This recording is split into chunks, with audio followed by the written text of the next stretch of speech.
अस्सलाम वालेकुम 9 क्लास। उम्मीद है आप लोग खैरियत से होंगे और अपने प्रीवियस लेक्चर्स को अच्छे से याद कर रहे होंगे।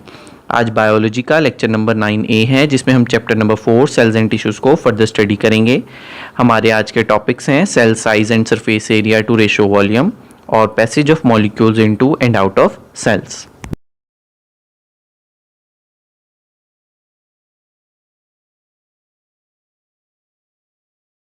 पहले हमारे पास आता है cell size and surface area to volume ratio, जिसमें ये चीज़ बताई गई है कि on the basis of size and shape cell की बहुत ज़्यादा वैरायटी जो है वो दुनिया में मौजूद है।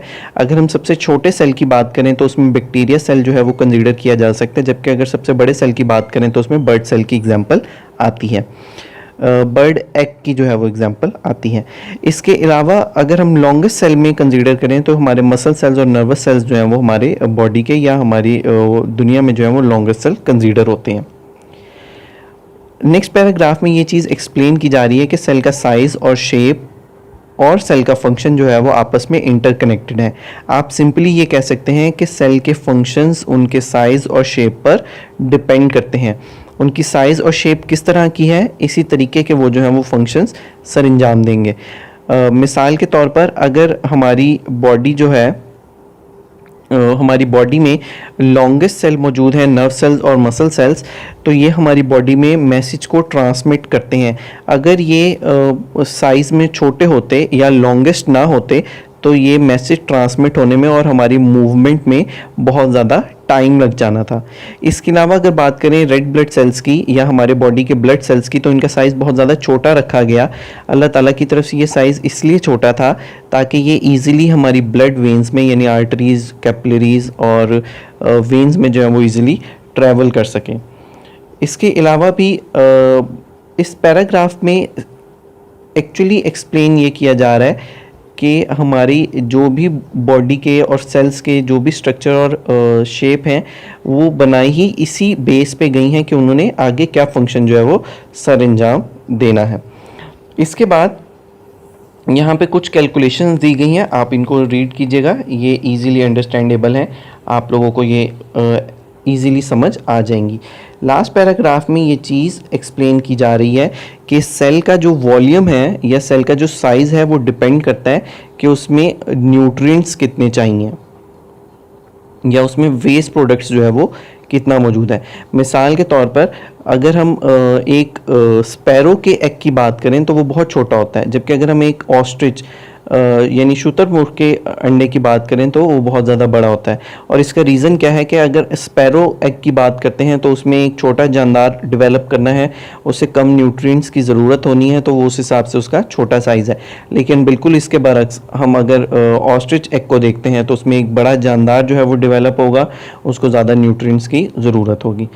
इवन हमारी ह्यूमन बॉडी में भी और बॉडी सेल्स में भी बिल्कुल इसी तरीके से अगर तो हमारा सेल का वॉल्यूम बहुत ज़्यादा है या बड़ा है तो आप लोगों ने ये चीज़ समझ जानी है कि यकीनी बात कि उसके सेल न्यूट्रिएंट्स भी ज़्यादा चाहिए होंगे और उसमें वेस्ट प्रोडक्ट भी ज़्यादा बनेगा ताकि उसकी स्टोरेज की जगह उसे मिल सके, इसीलिए उसका वॉल्यूम जो है वो ज़्यादा होगा। इसके बाद हमारे पास आता है passage of molecules into and out of cells. इस टॉपिक में हम डिफरेंट तरीक़ेकार पढ़ेंगे जिसके थ्रू हमारा मटेरियल सेल के बाहर से हमारे सेल के अंदर मूव करता है और फिर सेल के अंदर से जो है वो सेल के बाहर भी मूव करता है। सबसे पहले यहाँ पे एक वर्ड बहुत ज़्यादा यूज़ होने वाला है सेमी परमिएबल मेम्ब्रेन, जिसका मैं आपको पहले भी एक्सप्लेन कर चुका हूँ। सेमी परमिएबल मेम्ब्रेन से मुराद सेल मेम्ब्रेन होती है। ये कुछ मटेरियल्स को, कुछ स्पेसिफिक मॉलिक्यूल्स को अंदर आना अलाउ करती है और कुछ को बाहरी रोक लेती है।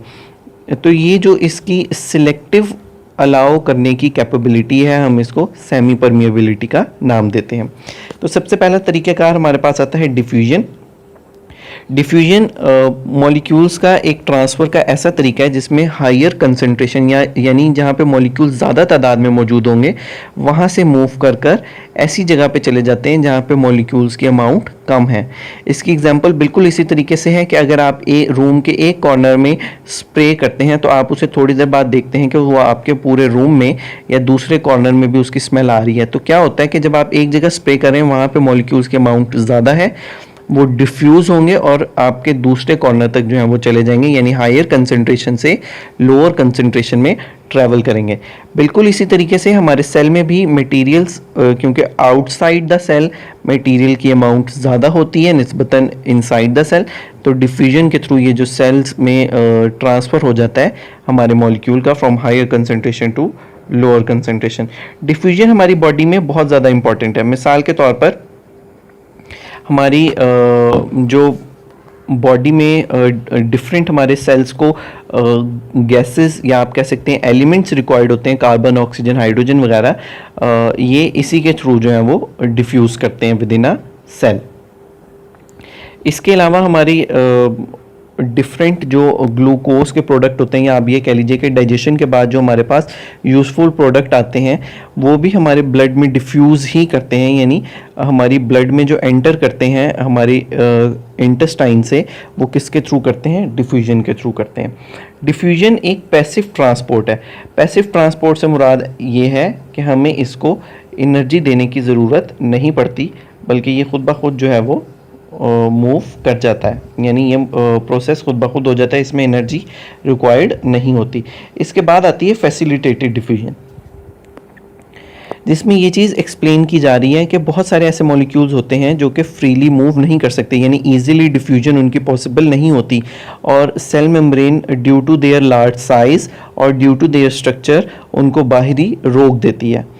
ऐसे टाइम पे सेल मेम्ब्रेन में कैरियर प्रोटीन्स मौजूद होते हैं जो कि ऐसे मटेरियल को अंदर ले जाते हैं जो जिनकी ज़रूरत है, लेकिन उनके स्ट्रक्चर और शेप की वजह से सेल मेम्ब्रेन उनको अंदर आना अलाउ नहीं कर रही। तो कैरियर प्रोटीन की मदद से मॉलिक्यूल्स का हायर कंसंट्रेशन से लोअर कंसंट्रेशन की तरफ जाना, हम इसको फैसिलिटेटेड डिफ्यूजन का नाम देते हैं। यहाँ पे इसको इस डायग्राम से समझने की कोशिश करते हैं। यहाँ पे हमारे पास ये ट्रांसपोर्ट प्रोटीन्स थे, यहाँ पे हमारे पास ये एक साइड पे डिफ्यूजन हो रही है, यानी कि सिंपली हायर कंसंट्रेशन से लोअर कंसंट्रेशन की तरफ मूवमेंट है। लेकिन अगर हम ये स्टार शेप मॉलिक्यूल्स की बात करें तो ये अंदर मूव नहीं कर पा रहे। वजह क्या है कि हमारी जो सेल मेम्ब्रेन है सेमी परमिएबिलिटी की वजह से इसको अलाउ नहीं कर रही। तो क्या हुआ, हमारे सेल मेम्ब्रेन में मौजूद कैरियर प्रोटीन्स ने इन मॉलिक्यूल्स को जो है वो with in a cell move करवाने में हेल्प की है, और ये जो डिफ्यूजन हुई है ये भी हायर कंसंट्रेशन से लोअर कंसंट्रेशन की तरफ ही हुई है, लेकिन इसमें हेल्प ली गई है कैरियर प्रोटीन्स की। और कभी कभार ऐसा भी होता है कि ये कैरियर प्रोटीन्स के बजाय ये किसी दूसरे मटेरियल के साथ स्टिक करके भी अंदर जो है वो सेल मेम्ब्रेन के मूव कर जाते हैं, तो हम उसको भी जो है वो फैसिलिटेटेड डिफ्यूजन का नाम देते हैं। तो यहाँ पे दो सिचुएशंस क्रिएट होती हैं। एक ये सबसे पहले कि सेल मेम्ब्रेन जिन मॉलिक्यूल्स को अलाउ नहीं करती वो कैरियर प्रोटीन्स के थ्रू जो है वो हमारी सेल के अंदर एंटर हो जाते हैं।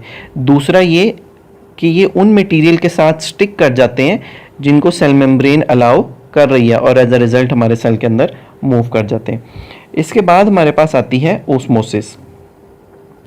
Osmosis is the movement of water across a semi-permeable membrane from a solution of lesser solute concentration to a solution of higher solute concentration। तो ओस्मोसिस मेजरली जो है वो किस लिए यूज़ होती है? हमारे वाटर की कंसंट्रेशन को मेंटेन करने के लिए बॉडी में, या प्लांट सेल में, या एनिमल सेल में। ये मूवमेंट इस तरह की है कि ये एक ऐसे सॉल्यूशन से मूव करेगी जिसमें हमारी सॉल्यूट की कंसंट्रेशन कम है। ये ऐसी कंसंट्रेशन से मूव करके ऐसी कंसंट्रेशन में चली जाएगी जहाँ पे सॉल्यूट की अमाउंट ज़्यादा है। इसको आगे हम एक्सप्लेन करेंगे डायग्राम के थ्रू, लेकिन आप लोगों ने यहाँ पे ये चीज़ याद रख लेनी है कि ये मूवमेंट है लेसर सॉल्यूट कंसंट्रेशन से हायर सॉल्यूट कंसंट्रेशन की जानिब। अब यहाँ पे तीन तरह के सॉल्यूशंस को डिस्कस किया गया। हाइपरटोनिक सॉल्यूशन जिसमें ज़्यादा सॉल्यूट होगा, हाइपर मतलब ज़्यादा, और हाइपो मतलब कि कम सॉल्यूट मौजूद होगा। और आइसोटोनिक सॉल्यूशन ऐसे सॉल्यूशंस होते हैं जिनमें जो है वो दोनों सॉल्यूशंस की कंसंट्रेशन इक्वल होगी। इसके बाद हमारे पास यहाँ पे वाटर बैलेंस प्रॉब्लम और जो बाकी का फिनोमेना है हमारे प्लांट सेल्स और एनिमल सेल्स में ओस्मोसिस का जो फिनोमेना एक्सप्लेन हो रहा है वो हम इसको डायग्राम के थ्रू स्टडी करते हैं।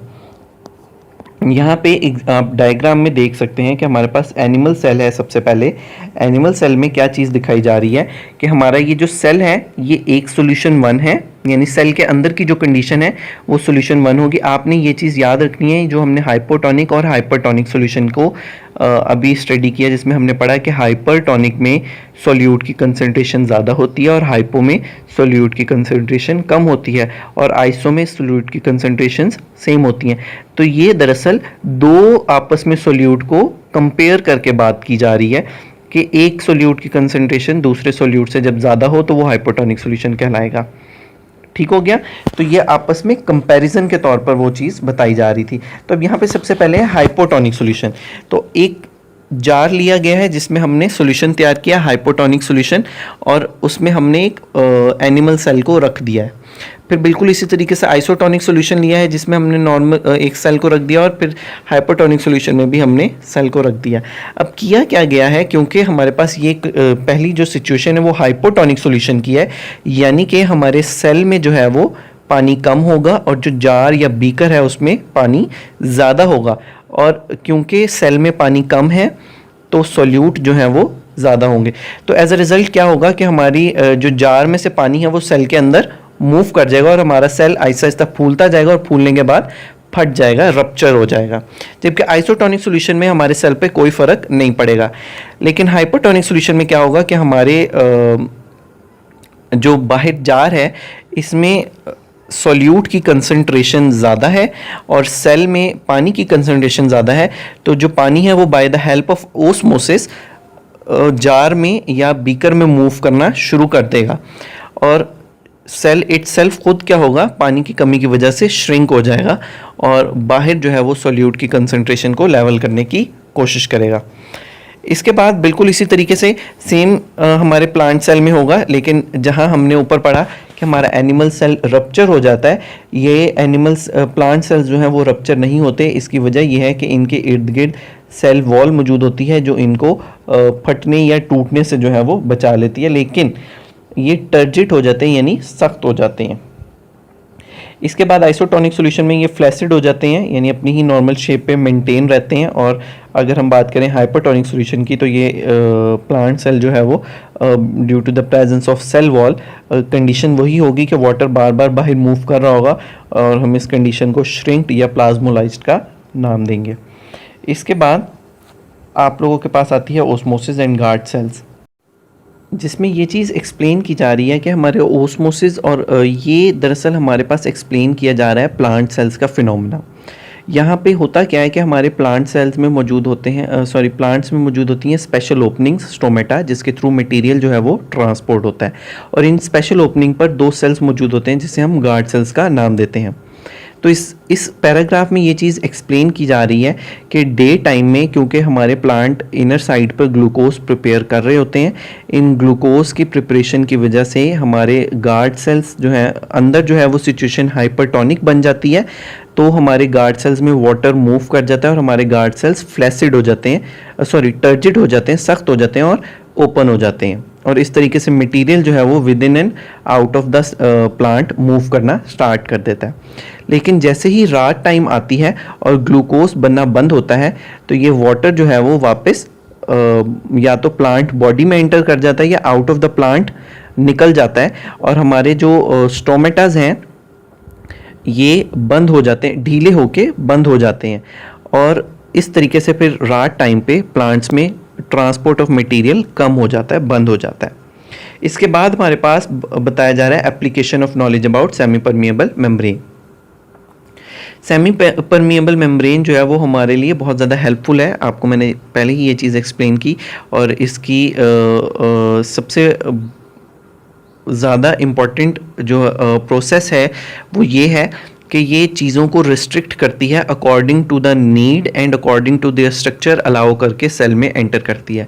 बिल्कुल इसी तरीके से हम अब artificially synthesise semi permeable membrane भी जो है वो देख सकते हैं, जो कि यूज़ की जाती है बैक्टीरिया और वायरस को एक दूसरे से अलग करने के लिए।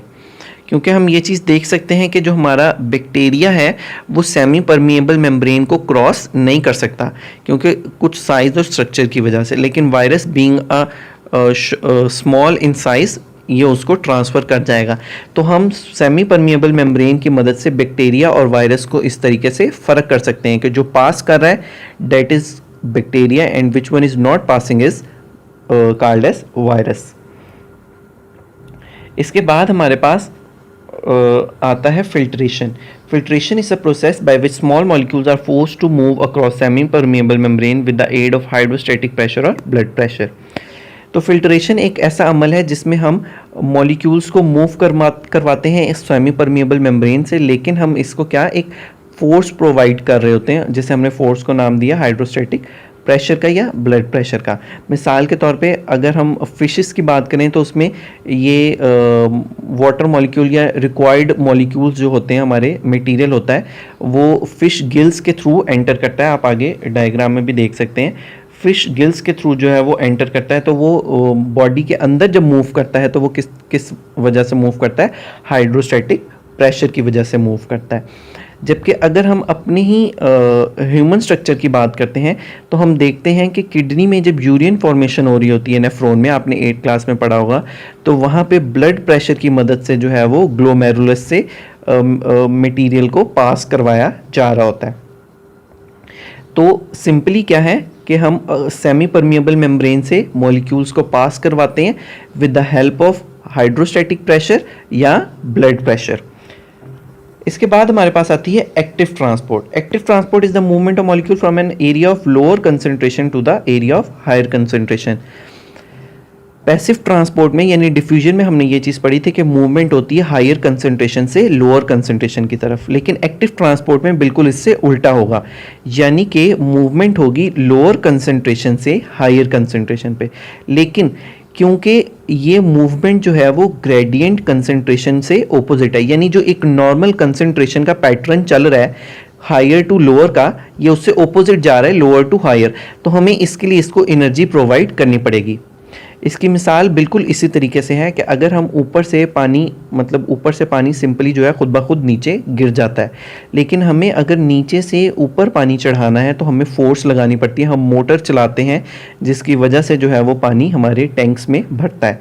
तो बिल्कुल इसी तरीके से आप जब हायर कंसंट्रेशन से लोअर कंसंट्रेशन की तरफ ला रहे हैं तो आपको फोर्स लगाने की ज़रूरत या आपको एनर्जी देने की ज़रूरत नहीं है, लेकिन जब आप लोअर से हायर की तरफ भेज रहे हैं चीज़ को तो आपको इसको एटीपी यानी एनर्जी देनी पड़ेगी। In this process, carrier protein of cell membrane use energy to move the molecules against the concentration gradient. For example, the membrane of nerve cells have carrier proteins in the form of sodium-potassium pump. In a resting nerve cell, this pump needs to maintain higher concentration of potassium and lower concentration of sodium inside the cell. तो carrier proteins जो हैं वो एक mechanism इस्तेमाल करते हैं जो कि सोडियम पोटेशियम पंप कहलाता है। इसमें क्या होता है कि हम हायर कंसंट्रेशन मेंटेन रखना चाहते हैं पोटेशियम की विद इन अ सेल, और सोडियम की जो है वो कंसंट्रेशन कम रहनी चाहिए, इसलिए हम ये सोडियम पोटेशियम पंप का इस्तेमाल करते हैं।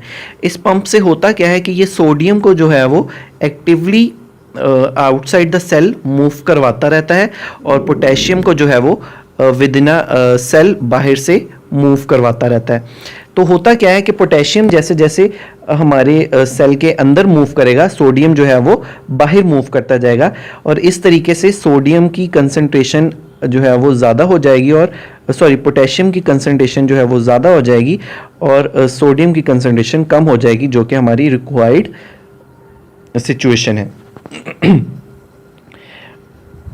यहाँ पे आप एग्जांपल में देख सकते हैं कि हमारे जो आउटसाइड ऑफ सेल है यानी ऊपर वाली साइड है, इसमें सोडियम की अमाउंट मौजूद है, जबकि इनसाइड ऑफ सेल की बात करें तो हमें पोटेशियम की अमाउंट ज़्यादा रखनी है जबकि सोडियम की अमाउंट कम रखनी है। तो क्या होगा कि कैरियर प्रोटीन ने एनर्जी दे के सोडियम के मॉलिक्यूल्स को एटम्स को बाहर निकाल देना है और पोटेशियम के एटम्स को अंदर जो है वो एंटर करवा देना है। ये किसके थ्रू हो रहा है? कैरियर प्रोटीन के थ्रू। और क्या चीज़ प्रोवाइड की जा रही है? एटीपी यानी एनर्जी। और इस पूरी मूवमेंट को सोडियम का हमारी सेल के अंदर से बाहर की तरफ मूव करना और पोटेशियम का हमारे सेल के अंदर मूव कर जाना, ये पूरा जो है वो सोडियम पोटेशियम पंप कहलाता है। इसके बाद हमारे पास आती है endocytosis. It is the process of cellular ingestion of bulky material by enfolding of cell membrane. The two forms of endocytosis are phagocytosis and pinocytosis. In phagocytosis, cell takes in solid material, while in pinocytosis, cell takes in liquid in the form of droplets.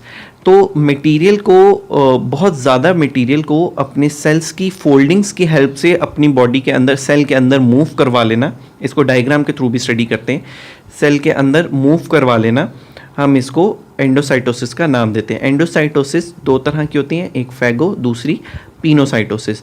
Phagocytosis में हम solid material को engulf करते हैं, मतलब अंदर की तरफ ले आते हैं, और पिनोसाइटोसिस में लिक्विड मटेरियल या लिक्विड ड्रॉपलेट्स को जो है वो मूव करवाते हैं।